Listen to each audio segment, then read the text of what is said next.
So welcome back to Where Do I Start? We are now in episode number 3. My name is Jim Schultz. I will continue to be your tour guide for the duration of this series, however long it might be. It's kind of one of those deals where it takes as long as it takes.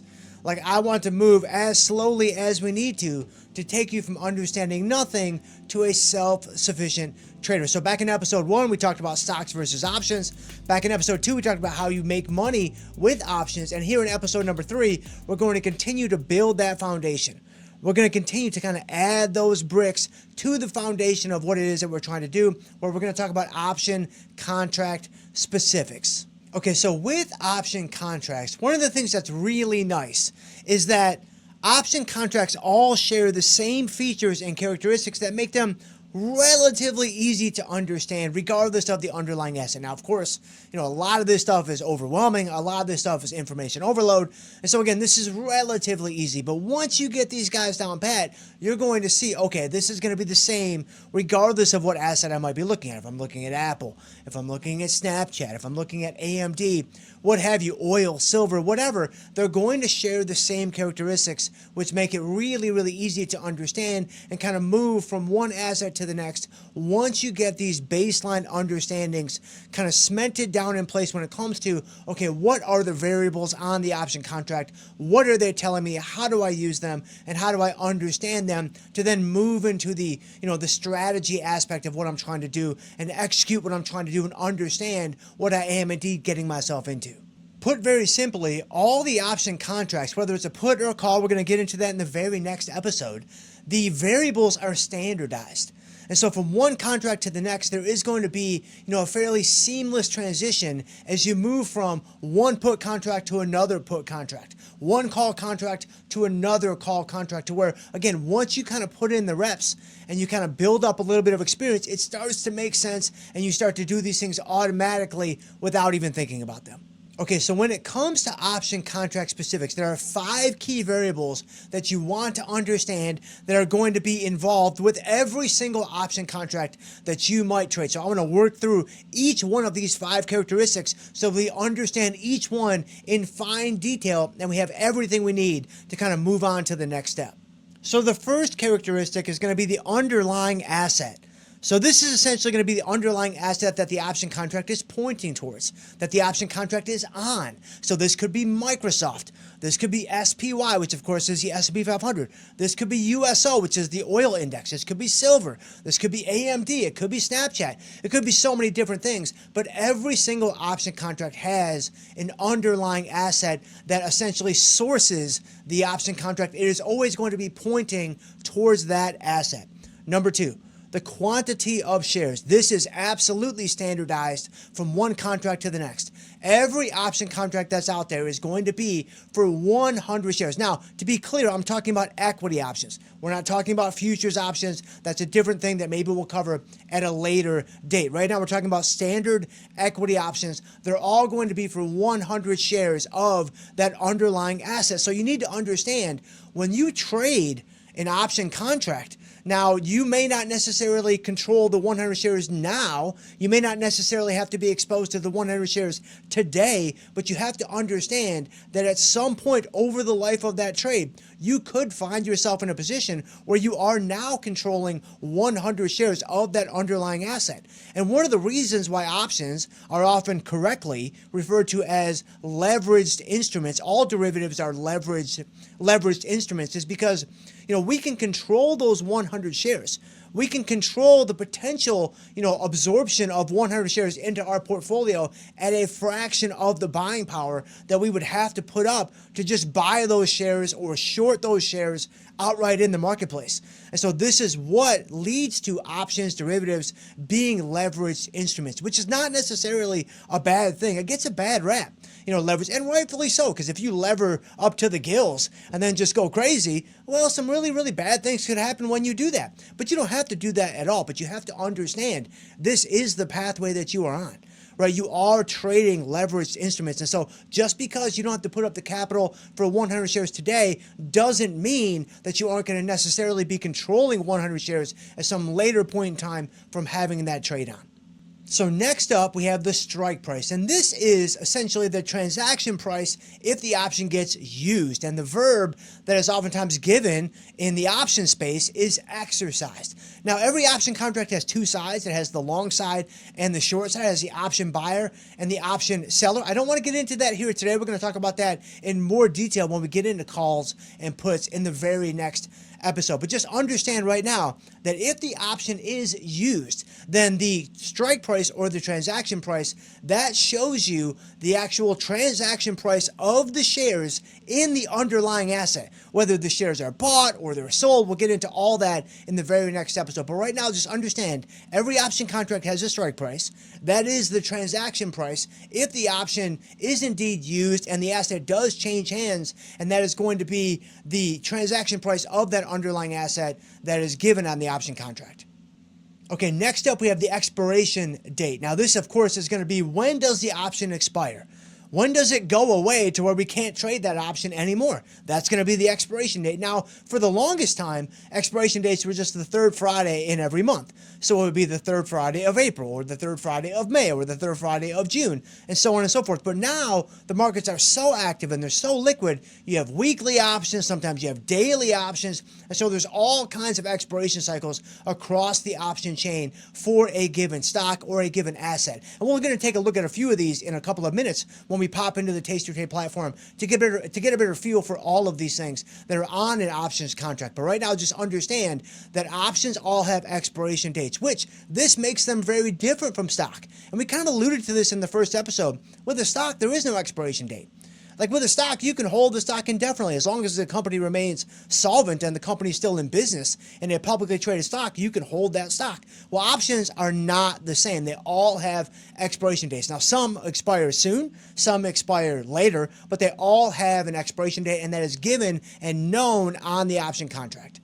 Okay, and lastly, the option price. This is the most important piece to the puzzle for us as active traders. And there's too many things to say about this to try to just, cram this guy into a quick little 60 or 90 or 385 second blurb in this video here in episode number 3. We're going to have a separate episode on option pricing in its totality, probably in episode number 5. So after we do calls and puts, we're going to turn our attention to option pricing to get a better feel for all the different elements that go into option pricing. But just know, on an option contract, when it comes to the characteristics and the features and the specific variables, the option price is arguably the most important one of the bunch. Okay, and the next thing we want to understand is that when it comes to these variables and these characteristics, they have a very, very unique type of relationship in that most of them are fixed, only one of them is variable. Most of them are fixed, only one of them is floating. And so the underlying asset is fixed over the life of the option. The quantity of shares is fixed over the life of the option. The expiration date is fixed over the life of the option. The strike price is fixed over the life of the option. The only one that moves around is the option price. That is the one that floats. That is the one that is dynamic over the life of the option. And that makes sense because it's very similar to stock in that regard, and that stock prices go up and they go down, while option prices go up and they go down. And that's what we want to take advantage of as active option traders. But just understand, when it comes to the option contract, most of the variables on the contract are indeed fixed over the life of the contract. So the transaction price is going to be fixed over the life of the contract. The strike price that you're going to use if you do indeed buy or sell shares in that underlying asset. The underlying asset that the option is on, it's going to be fixed. It's not going to be Microsoft one day and Procter & Gamble the next. Like, it's going to be Microsoft the whole way through. It's going to be Procter & Gamble the whole way through. It's going to be McDonald's the whole way through. And then the quantity of shares is also fixed. It's always going to be 100 shares, and the expiration date is not going to change. You know what it is all across the life of the trade. Okay, so let's pop into tastytrade and let's just take a look at a few of these variables and a few of these option contract characteristics in the real markets.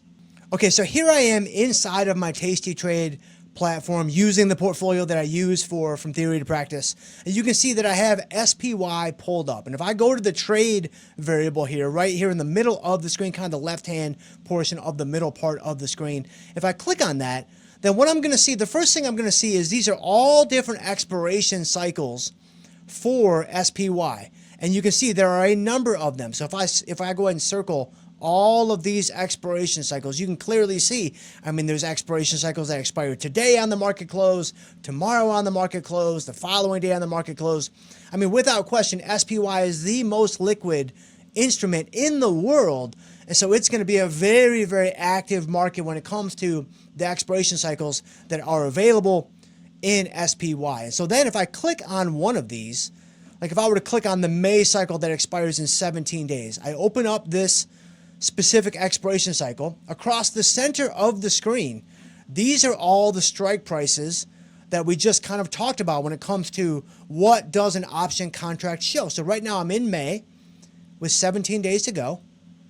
And these are all going to be my strike prices for these May 15th options. All of my puts are on the right-hand side. All of my calls are on the left-hand side. Again, we're going to talk about all that in more detail in the following episode. But these are the strike prices. You can also see prices associated with the strike prices.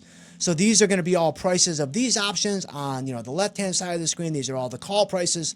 These are all the put prices that you can see. And of course, none of this makes any sense to you right now because you're just learning. But we're going to get to this point as we proceed through the episodes, next episode and the following episode and what have you. The quantity of shares is not necessarily shown on the screen because it's kind of understood or assumed to be understood that option traders are well aware that every option contract is indeed for 100 shares of the underlying stock. So here's the underlying asset. Those are your strike prices. Those are your option prices.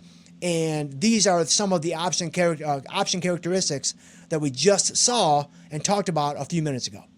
Similarly, if I were to pull up Amazon, you see the exact same pattern, right? I open up Amazon, I open up my trade bar, I see all my different expiration cycles. Again, Amazon also very, very liquid, very active. So there are a lot of expiration cycles available with Amazon. So if I were to open up the June expiration cycle with 51 days to go, these are all my strike prices in the center of the screen. Again, option prices associated with each strike. And of course, there's a bunch of other variables like delta and implied volatility. And we could pull up even a number of additional variables over and above just the ones you see on the screen. We're going to get to all these things over the course of this series. But again, you've got to crawl before you can walk. You've got to walk before you can jog. And so that is exactly what we're doing here. And so 51 days to go, Amazon options. Those are my strike prices. Again, the quantity is assumed to be 100, and I've got my puts on the right and my calls on the left. You see the same pattern.